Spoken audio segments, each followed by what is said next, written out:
एक अफवाह ये उड़ाई जा रही है कि निहंग बार बार ये करते हैं, बार बार वो करते हैं, कि निहंगों ने ये गलत कर दिया, वो गलत कर दिया। फिर कोई एक बयान दे देता है। आप इस योगेंद्र यादव के पूरे बयान उठा के देखो, आज तक इसने कितने बार बयान दिए हैं। इतने बार तो शायद उस सावरकर ने भी माफी नहीं मांगी होगी जितने बार इसने गलत बयान दिए हैं, और फिर बार बार उसके बयानों पे। अरे भाई, आपको हिरवाल बेल्ट बुला रही है, वो लोग भी आंदोलन कर रहे हैं, आपको बुला रहे हैं, उनको उनका हक दिलवा दो ना।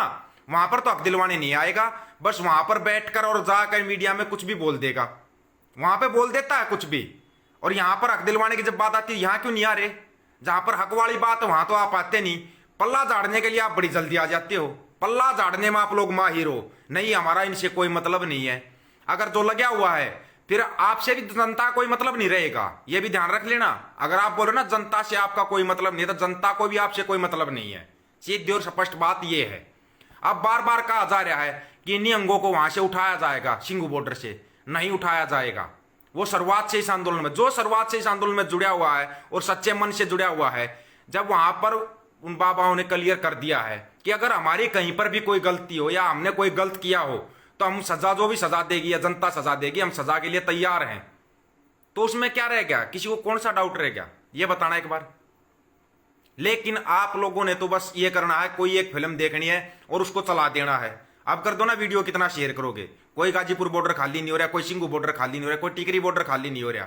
लेकिन मीडिया में आपने कोई एक चीज देख ली, सोशल मीडिया में है, यूट्यूब वाले कितने चैनल है ऐसे यूट्यूब पे जो आपकी सच्चाई दिखाएंगे। कितने चैनल जो 2 दिन बाद दिखाएंगे आपको, हाँ आंदोलन में ये है ये, और फिर वही चैनल लिखना शुरू कर देंगे आंदोलन टूट रहा है, आंदोलन में ये हो गया, और आप उसको मान लेते हो। क्यों मान लेते हो? पता है, क्योंकि अपने विवेक से आप कोई चीज नहीं समझते, ना ही उसके बारे में आप सोचना चाहते। आज वो लड़का पकड़ा गया, नवीन संधू है ना, जो पकड़ा गया है, उसने जो जिसकी रेडी वाले की टांग तोड़ी थी या जो भी किया था, वो पुलिस के हवाले कर दिया था। तो प्रशासन अपना काम करेगा, अपने तरीके से जांच करेगा उसकी, उसमें स्पष्ट सामने आ जाएगा गलती किसकी थी। उसको भी आप निहंगों से जोड़ देते हो कि नहीं सारे निहंग गलती कर रहे हैं। निहंगों ने वहां भी क्लियर कर दिया था, वहां पर भी लखा सिधाना ने भी बोल दिया था। अगर आप इतने समझने वाले तो वहां पर क्यों नहीं समझ रहे? आप एक बात को क्यों नहीं पकड़ रहे कि ये लोग आपकी एकता के ऊपर चोट कर रहे हैं? वो तो आपकी समझ में नहीं आ रहा कि ये आपकी एकता को तोड़ने के लिए, ये सरकार जो आपकी एकता बनी है उस एकता को तोड़ने के लिए ऐसी फिल्में चलाती है। आप उनके जाल में फंस जाते हो, बड़ी जल्दी फंस जाते हो उनके जाल में। तो उन्होंने कुछ दिखा दिया और 2-3 वीडियो और हैं जो सामने आ रहे हैं, चलो उनका भी क्लियर कर देते हैं। कोई राज्यपाल है जो बार बार बयान दे रहा है, वो इतना बड़ा हितैषी बन रहा है, वो बोल रहा है मेरे को 150 करोड़ का ऑफर दिया गया था। 150 करोड़ का ऑफर तो छोड़िए, अगर आप सच में इतने हितैषी होते ना, इस आंदोलन के इतने हितैषी होते, शुरुआत में ही आप इस्तीफा देकर इस आंदोलन के साथ आ जाते। क्लियर उसका भी कर देते हैं। बहुत साथियों को ये दिक्कत थी कि भाई वो राज्यपाल तो सही बयान दे रहा है, वो सच्चा हितैषी है। किसी ना किसी को बीच में बनाकर इस आंदोलन को तोड़ने की साजिश है। जो एक तरफ से वो जो पंजाब का कैप्टन अमरिंदर सिंह, उसने भी पार्टी बनाई है, बोला अगर सरकार मध्यस्थता करवाएगी तो मैं बीजेपी को समर्थन देने के लिए तैयार हूं। सबको मतलब राज में हिस्सा चाहिए, और शिकार कौन चाहिए? शिकार चाहिए किसान, गरीब, मजदूर। इनको शिकार बना के, इनको पैड़ी बना के सब ऊपर चढ़ना चाहते हैं, सभी ऊपर चढ़ना चाहते हैं। सच्चे दिल से इनको कोई साथ खड़ा नहीं होना चाहता, कोई साथ खड़ा नहीं होना चाहता। यहां पर आते हैं आप सोशल मीडिया में भी गंद मचाना बहुत जल्दी शुरू कर देते हो। कितने लोग, इस आंदोलन की सबसे बड़ी विशेषता क्या है? धीरे धीरे सभी का पर्दा उठता जा रहा है। जो ये बोल रहे थे हम अराजनीतिक या हमने कोई राजनीति नहीं करनी, वो भी चुनाव लड़ने के लिए तैयार हो रहे हैं, वो पार्टियों का समर्थन करते फिर रहे हैं। किसकी समझ में नहीं आ रहा? ये सब कुछ आपके सामने क्लियर, आईने की तरह क्लियर है। कोई किसी पार्टी की तरफ से चुनाव लड़ रहा है, कोई किसी को चुनाव लड़वा रहा है। ये आपकी समझ में क्यों नहीं आ रहा? वो आपके हितैषी नहीं है, वो खुद के हितैषी, खुद का घर भरेंगे वो लोग। वहां से पार्टियों से बात कर लेंगे, बस मेरा इतना बड़ा चेहरा है, मैं ये कर दूंगा, और वहां पर पार्टियों से बात करके उन पार्टियों का वो करेंगे। किसको नहीं पता जो ये लोग अभी बयान दे रहे हैं, चाहे को सरकार की तरफ से बयान दे रहा है, ऐसे ही बयान दे दे के आपने हरियाणा में एक को बनाया था, वो जाकर गोदी में बैठा है और वो फिर उल्टे सीधे बयान दे रहा है और लोग उसको सुन रहे हैं। सबसे कमाल की बात पता क्या है?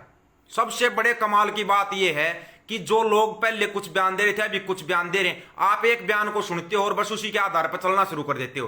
क्यों? क्योंकि वो आपके सामने बार बार आ जाता है, बार बार आता है ना। कोई चीज आपके सामने बार बार कही जाएगी तो आपका ध्यान उसकी तरफ पक्का ही जाएगा, फिर आप लोग उसी तरफ सोचना शुरू कर देते हो। कब आप इस जंजाल से बाहर निकलोगे? जब तक आप किसी का झंडा उठाते रहोगे, डंडा उठाते रहोगे ना, तब तक ऐसे ही होगा। ये झंडे डंडे सब साइड में करके, और जो आपके विवेक, जो आपका मन जो बात कह रहा है ना, वो बात आप जब कहना शुरू कर दोगे ना, तब सबको अकल आ जाएगी। सभी को अकल तब आएगी। नेताओं को क्या चाहिए? नेताओं को तो झंडा उठाने वाला चाहिए, और वही काम इस आंदोलन में हुआ।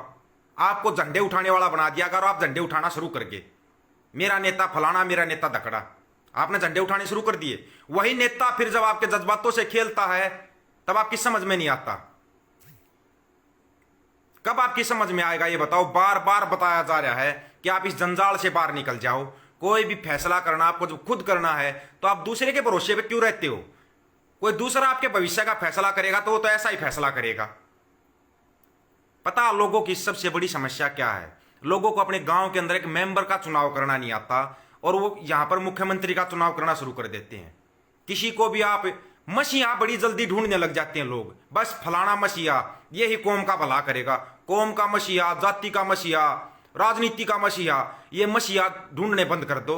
आपसे खुद से बड़ा मसीहा कोई नहीं। आपके पास जो सबसे बड़ी ताकत है वो एक वोट की ताकत है, और उसी ताकत को बार बार तोड़ा जाता है, आपको भ्रमित करके तोड़ा जाता है। यह आपकी कब समझ में आएगा? जिस दिन आप इस खेल को समझ जाओगे ना, कि हाँ आपको भ्रमित किया जाता है, आपको बहलाया जाता है, फुसलाया जाता है, जिस दिन आप इस चीज को समझ गए, आप कामयाब हो जाओगे। जो सच्चे दिल से आपके साथ खड़ा होगा ना, वो कभी ये नहीं कहेगा कि मैं चुनाव लड़ूंगा या चुनाव में लड़ने वाले की इसकी मदद करूंगा मैं। अगर वो आपकी लड़ाई सच्चे दिल से लड़ रहा है तो जिस दिन आपको ये बात समझ में आ गई, उस दिन आप पूरा खेल समझ जाओगे। कितने आंदोलन हुए आज तक देश में? बहुत आंदोलन हुए हैं, सक्सेसफुल कोई भी नहीं हुआ कि हाँ ये कह दे भाई इस आंदोलन ने इस बीमारी को जड़ से खत्म कर दिया। आज तक कोई ऐसा आंदोलन हुआ है? आज तक एक भी आंदोलन ऐसा हुआ कि इस आंदोलन ने इस बीमारी को जड़ से खत्म कर दिया? आंदोलन फिर भी होते हैं। क्यों हो रहा है ये सब? कभी सोचना, ठंडे दिमाग से बैठ के सोचना। जब तक आप लोग मसीहा ढूंढते रहोगे, जब तक किसी को मसीहा बनाते रहोगे, तब तक ऐसे ही नुकसान होता रहेगा। और यह नुकसान तब तक होता रहेगा जब तक आप उनमें मसीहा ढूंढते रहोगे। जब तक आप उनसे सवाल नहीं करोगे ना, तब तक आपका भला नहीं होगा। चाहे वो राजनीति हो, चाहे वो आपका खुद का घर हो। मैंने एक चीज बताई थी कि ये लोग आपके घर में घुस के आपकी गर्दन पर पैर रखेंगे। अभी इन लोगों ने शुरुआत कर दी है। जो जहां पर आपकी जमीन महंगे दाम की जमीन है ना, उन जमीनों पर धीरे धीरे ये लोग कब्जा करेंगे। फिर आपके खेतों की बारी आएगी, बारी आएगी। लेकिन पहले जो ये और मोटी मोटी चीजें ना, उनको समेट के तब आपकी बारी आएगी। और आपके ये मसीहा ना, ये मसीहा आराम से मोटा पैसा लेके साइड में हो जाएंगे। उस दिन मैं सभी लोगों से सवाल करूंगा, हाँ भाई तेरा मसीहा ये था, इसने क्या कर दिया? और तेरा मसीहा ये था, इसने क्या कर दिया? चिंता मत करो। कदे कोई सोचता हो ना, कोई सोशल मीडिया पे जितना गंद मचाता है ना कि ये ऐसे कर रहा है, फौजी वैसे कर रहा है, सवाल सभी के लिए छोड़ दूंगा। अगर मेरे पेज पे बाउंडेशन लगी, मेरे पेज को उड़ा दिया, दूसरा पेज बना के फिर भी सवाल करूंगा। सवाल सभी से फिर किया जाएगा, हाँ आपके मसीहा ने क्या कर दिया? जब तक आप उसका मसीहा का झंडा उठाओगे, उसके बारे में जय जयकारे लगाओगे ना, तब तक तो वो मसीहा आपका रहेगा। जिस दिन आपने उस मसीहा से सवाल कर दिया, उस दिन वो मसीहा आपका नहीं रहेगा। और वही इस आंदोलन में होता जा रहा है। जो इनसे सवाल करता है, जो जायज सवाल करता है, उसको ये साइड में कर देते हैं लोग। क्यों? क्योंकि ये खुद मसीहा बन के बैठ गए। कोई मसीहा नहीं, हम तो नहीं मानते इनको मसीहा। अगर आप मान रहे हो तो आपसे बड़ा कोई बेवकूफ नहीं होगा। फिर मसीहा कोई नहीं है, ये ध्यान कर लेना बस। तो जो ये झूठी फिल्में चल रही है ना, आपके सामने आती जा रही है, इनसे बच जाओ जितना बचना है। जितना बचोगे उतना ही फायदे में रहोगे, और इन मसीहाओं से जितना बच जाओगे उतना ही ज्यादा फायदे में रहोगे। जिस भाई की समझ में आया, अब मैं ये नहीं कहूँगा सभी के सभी इस वीडियो को ज्यादा से ज्यादा शेयर करना, लेकिन जिसके सही समझ में आया है ना, बिल्कुल हिसाब से समझ में आया है, वो ही इस वीडियो को ज्यादा से ज्यादा शेयर करना। वो इस वीडियो को शेयर करना, पता लग जाएगा किसकी समझ में आया है। नहीं तो यहां पर लोग फकीर बन के आते हैं और पूरे देश को गड्ढे में डाल जाते हैं। और ऐसा इसलिए होता है क्योंकि आप उस समय पर सवाल नहीं करते। आपको मजा आता है उस टाइम पर, तालियां बजाते हो, बहुत अच्छी बात बोल रहे हो। बस यो ही देश को बहुत उन्नति पे लेकर जाएगा।